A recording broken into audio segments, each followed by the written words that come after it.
اچھا میں آپ کی تھوڑی سی اس کی تاریخ بتاتا ہوں نا. اللہ اکبر. آپ صلی اللہ علیہ وسلم کو اللہ تعالیٰ نے نبی مبعوث کیا. قرآن کریم کی پورا کا پورا گواہ ہے کہ آپ نبی ہیں. پھر نہ صرف نبی بنایا بلکہ آپ کو آخری نبی بنایا. قرآن کریم کی کئی آیات اس کے اوپر گواہ ہیں. آپ صلی اللہ علیہ وسلم کے احادیث گواہ ہیں. ٹھیک ہے. اچھا آپ صلی اللہ علیہ وسلم بطور آخری نبی کے دنیا میں تشریف لائے. آپ کو جو دین دیا گیا وہ دین مکمل دین تھا. یہاں تک ٹھیک. آپ صلی اللہ علیہ وسلم کی زندگی کے آخری ایام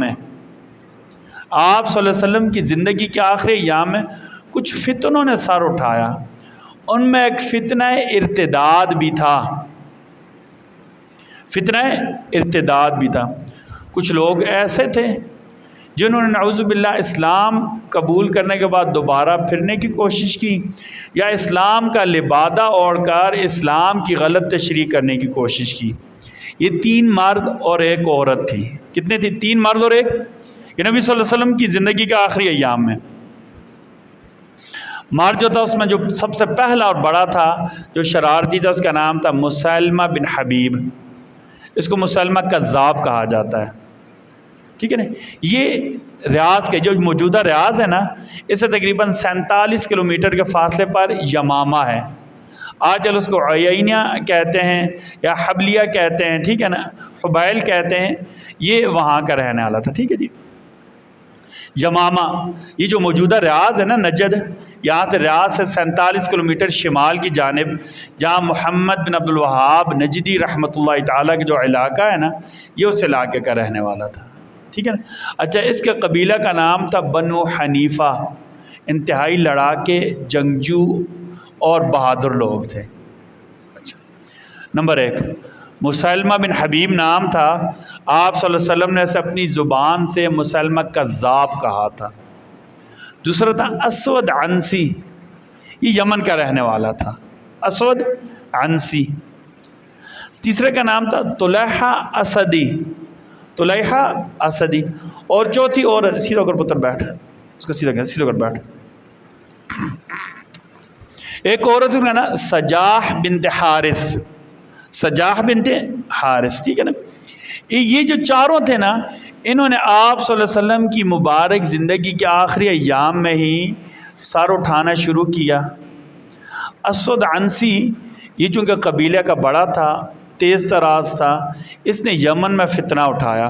نبی صلی اللہ علیہ وسلم جب مرض الوفات میں تھے نا، تو ایک دن آپ صلی اللہ علیہ وسلم نے صحابہ کرام کو خوشخبری سنائی کہ اسود عنسی کا فتنہ ختم ہو گیا ہے. سیدنا فیروز الدیلمی، یہ شاہ حبشہ کے رشتہ دار تھے. فیروز الدیلمی انہوں نے جا کر اسود عنسی کو اس کے گھر میں قتل کر دیا تھا. جان چھوٹ گئی تھی. آپ نے کہا کہ فیروز الدیلمی کامیاب ہو گیا، اللہ تعالیٰ نے اس کے ذریعے ایک فتنے کو ختم کر دیا. اسود عنسی نے نبوت کا دعویٰ کیا تھا.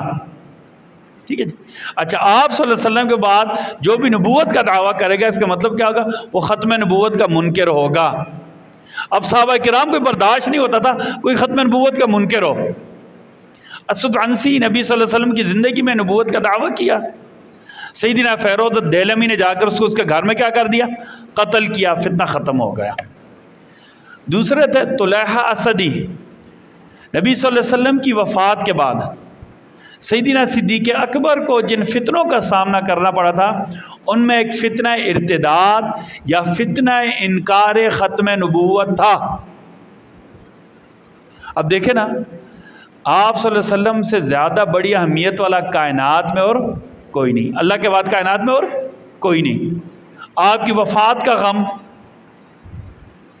ہمارے بعض علماء نے لکھا یہ امت اسی دن یتیم ہو گئی تھی جس دن نبی کریم صلی اللہ علیہ وسلم کا سانحہ وفات ہوا تھا. یہ امت اسی دن یتیم ہو گئی تھی. امت کے اوپر اتنا بڑا غم. اس موقع سے کچھ فتنہ پرستوں نے فائدہ اٹھانے کی کوشش کی. انہوں نے آپ کو بتایا 4 بندے تھے، 1 عورت تھی اور 3 مرد تھے. اسود عنسی جو یمن کا رہنے والا تھا، نبی کریم صلی اللہ علیہ وسلم کی زندگی میں ہی قتل ہوا. طلحہ اسدی کے خلاف سیدنا صدیق اکبر نے فوج بھیجی، یہ بھاگ گیا. بعد میں سیدنا عمر کے دور میں طلحہ اسدی مسلمان ہوا، طلحہ اسدی مسلمان ہوئے اور اللہ نے ان سے بڑا کام لیا۔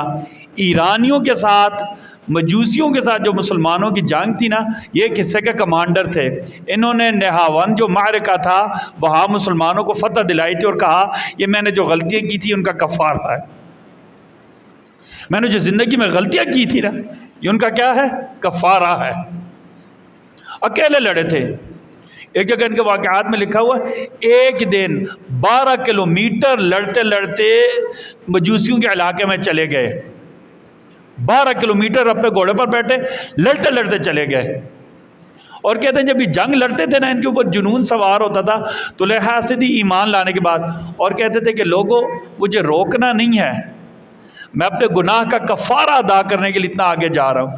گناہ کیا تھا کہ میں نے نبی صلی اللہ علیہ وسلم کی زندگی میں نعوذ باللہ ختم نبوت کا انکار کیا تھا، اس کا کفارہ ادا کرنے کے لیے۔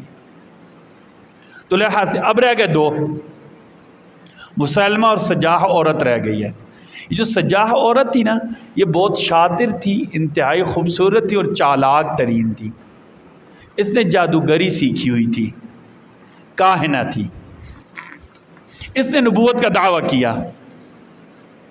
اچھا دوسری طرف یمامہ میں یہ جو موجودہ ریاض ہے نا 47 کلومیٹر دور، مسلمہ بن حبیب نام تھا، اس نے نعوذ باللہ نبی صلی اللہ علیہ وسلم کو اپنی زندگی میں خط لکھا کہ آپ میرے ساتھ نبوت بانٹ لیں۔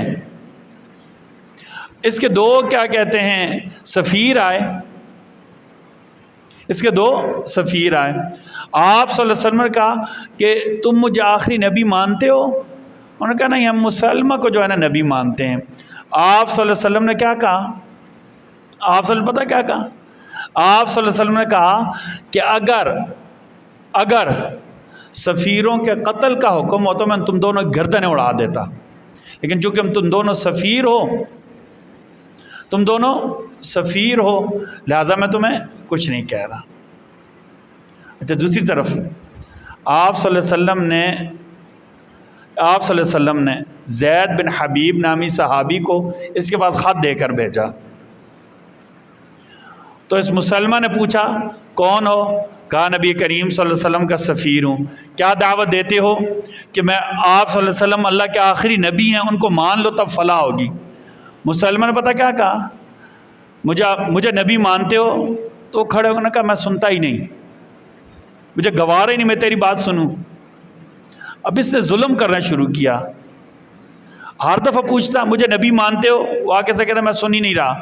ان کے جسم کا ایک ایک ٹکڑا کاٹنا شروع کیا،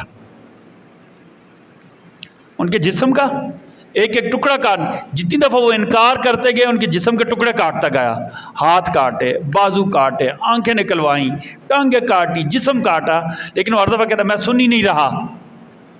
ابھی صحابہ کرام کی غیرت ہی ایمان کی، انہیں یہ پسند ہی نہیں تھا کہ آپ صلی اللہ علیہ وسلم کے بعد ہم کوئی ایسی بات سنیں کہ جس سے ختم نبوت کا انکار آ رہا ہو۔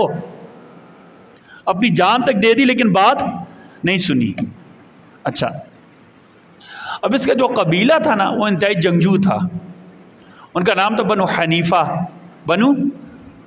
ان کا نام تھا، ان کو حنفی کہتے تھے۔